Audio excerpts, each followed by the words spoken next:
বর্ষাকালীন মরিচ চাষের ক্ষেত্রে সবচেয়ে গুরুত্বপূর্ণ কাজ যেটি সেটি হচ্ছে আপনার জাত নির্বাচন করা। এখন যদি আপনারা ভালো জাতের মরিচটা না চাষ করতে পারেন সেক্ষেত্রে কিন্তু কখনোই এই মরিচ চাষ থেকে আপনারা লাভবান হতে পারবেন না। কারণ যেহেতু এখন বর্ষাকাল, অতিরিক্ত বৃষ্টি হবে এবং তাপমাত্রাটা অনেকটাই কিন্তু বেড়ে যাবে। এই কারণে কিন্তু আমাদেরকে ভালো জাতের মরিচটা এখন কিন্তু চাষ করতে হবে। তো সম্মানিত দর্শক, আজকে আপনাদেরকে জানাবো যে এই বর্ষাকালীন সময়ে আপনারা কোন জাতের মরিচটা চাষ করতে পারবেন, কোন জাতের মরিচে ফলন বেশি দিবে, কোন জাতের মরিচটা চাষ করলে দীর্ঘদিন পর্যন্ত ফলন পাওয়া যাবে এবং কোন জাতের মরিচটা চাষ করলে পাতা কুঁকড়ানো রোগ এবং পোকামাকড়ের আক্রমণটা কম হবে। এমনই কয়েকটি মরিচের জাত সম্পর্কে কিন্তু আজকের এই ভিডিওতে আপনাদেরকে জানানোর চেষ্টা করব। তো আপনি যদি মরিচ চাষী হয়ে থাকেন সেক্ষেত্রে আজকের ভিডিওটি আপনার জন্য হতে চলেছে অনেক অনেক গুরুত্বপূর্ণ। আমাদের দেশে মূলত আপনার তিনটি কালারের মরিচটাই বেশি চলে। একটি হচ্ছে আপনার লাইট সবুজ, আরেকটি হচ্ছে আপনার হালকা সবুজ, আরেকটি হচ্ছে আপনার গাঢ় সবুজ। তো তিনটি কালারের বেশ কয়েকটি মরিচের জাতের সম্পর্কে কিন্তু আজকে আপনাদেরকে পরিচয় করে দেবো। প্রথমে যেটি আপনাদেরকে জানাবো যেটা ছিল লাইট সবুজ। তো লাইট সবুজের মধ্যে যে জাতটি আপনারা এই সময়টাতে চাষ করতে পারবেন সেটা হচ্ছে আপনার ওয়ান প্লাস। তো ওয়ান প্লাস মরিচটা কিন্তু আমি নিজেও চাষ করেছি, আমাদের চ্যানেলে কিন্তু ভিডিও আছে ওয়ান প্লাস জাতের মরিচের।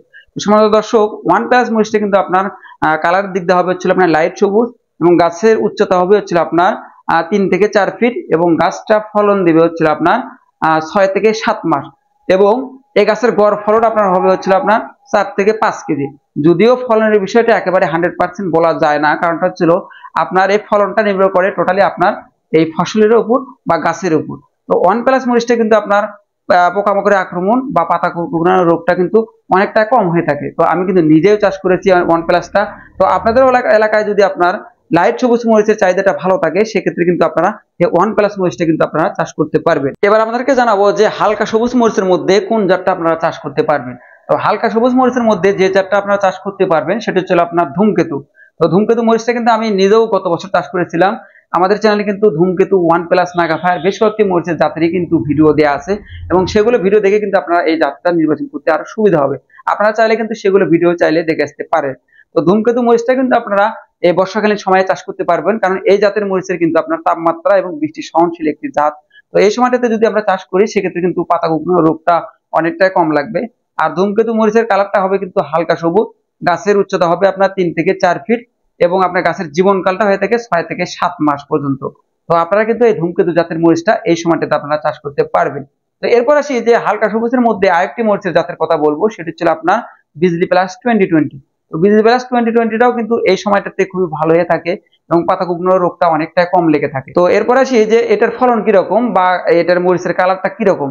তো এটার মরিচের কালারটা হবে হচ্ছে আপনার হালকা সবুজ এবং আপনার পাতা কুঁকড়ানো রোগ বলেন বা ঢলে পড়া রোগ বলেন অনেকটা কিন্তু কম লেগে থাকে। তো এছাড়াও কিন্তু আপনারা চাইলে আরো অন্যান্য যে জাতগুলো আছে সেগুলো আপনারা কিন্তু চাষ করতে পারবেন যদি আপনাদের কাছে ভালো মনে হয়। তো এছাড়াও আরেকটি জাতের কথা বলবো, সেটা হচ্ছে আপনার সানফায়ার। তো আমাদের কোম্পানি একটি নতুন একটি জাত সানফায়ার। তো সানফায়ারটাও এই তাপমাত্রা সহনশীল এবং এই সময়টাতে আপনারা কিন্তু চাষ করতে পারবেন। তবে এটার বিষয়ে আমি এটার একটা ধারণা দিতে পারবো না, কারণ এটা কিন্তু আমি নিজে চাষ করিনি কখনো। তো এই কারণে কিন্তু এই বিষয় নিয়ে আমি ধারণা দিতে পারবো না যে সানফায়ারটা এই সময়টাতে কিরকম হবে বা কিরকম হচ্ছে। তো সানফায়ারটা কোম্পানি বলছে যে ভালো হবে। তো আপনারা চাইলে চাষ করতে পারেন, কিন্তু আমি নিজে এটা কখনো চাষ করিনি। তো আমি কিন্তু ধূমকেতু, নাগাফায়ার, ওয়ান প্লাস, বিজি প্লাস 2020 এগুলো জাত কিন্তু আমি নিজে চাষ করেছি।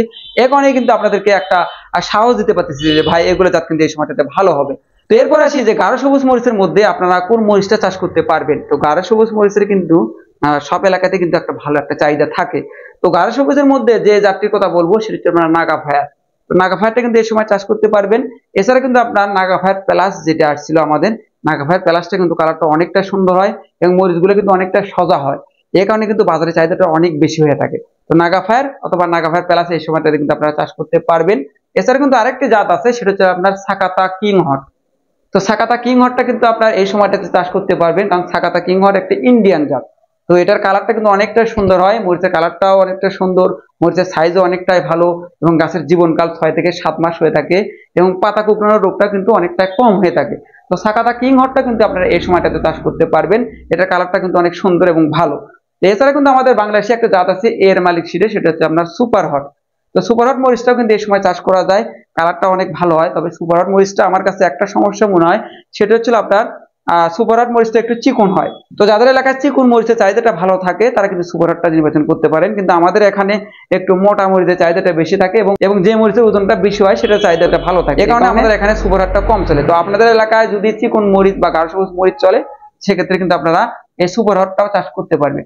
তো সম্মানিত দর্শক, আশা করি আপনারা বুঝতে পেরেছেন যে এই বর্ষাকালীন সময়ে অতিরিক্ত তাপমাত্রা বা বৃষ্টির মধ্যে আপনারা কোন কোন জাতগুলো চাষ করতে পারবেন। আশা করি আপনারা বুঝতে পেরেছেন। তো বিভিন্ন কোম্পানির বা বিভিন্ন জাতি সম্পর্কে আপনাদেরকে ধারণা দিলাম। তো অনেকে এখন বলবে যে সাইফুল ভাই হতে আপনার এগুলো কোম্পানি হয়তো টাকা দিচ্ছে, এই কারণে ভিডিও করতেছে। এটা একবারে আপনাদের ভুল ধারণা। কোনো কোম্পানি আমাদেরকে কিন্তু একটা টাকাও আমাদেরকে দেয় না। তবে এই ভিডিওগুলো করে থেকে আপনাদের একটু যাতে উপকার হয় বা আপনারা যাতে একটু জাতগুলো নির্বাচন করতে পারেন, এই কারণে এই ভিডিওগুলো করে থাকি। তো সম্মানিত দর্শক, আজকের ভিডিওটি এ পর্যন্তই। যদি এরকমই কৃষি বিষয়ক ভিডিও পেতে চান, অবশ্যই কিন্তু আমাদের চ্যানেলটি সাবস্ক্রাইব করে আমাদের পাশে থাকবেন এবং সকল প্রকার সবজির বীজ, চারা, মালচিং পেপার এবং পরিকল্পিত চাষাবাদের জন্য স্ক্রিনে নাম্বার দেওয়া থাকবে, সেগুলোর সাথে যোগাযোগ করে আমাদের কাছ থেকে সকল প্রকার কৃষি উপকরণ এবং পরিকল্পিত চাষাবাদের গাইডলাইন গুলো নিতে পারবেন। সম্মানিত দর্শক, আজকের ভিডিও এ পর্যন্তই। সবাই ভালো থাকবেন, সুস্থ থাকবেন। আসসালামু আলাইকুম।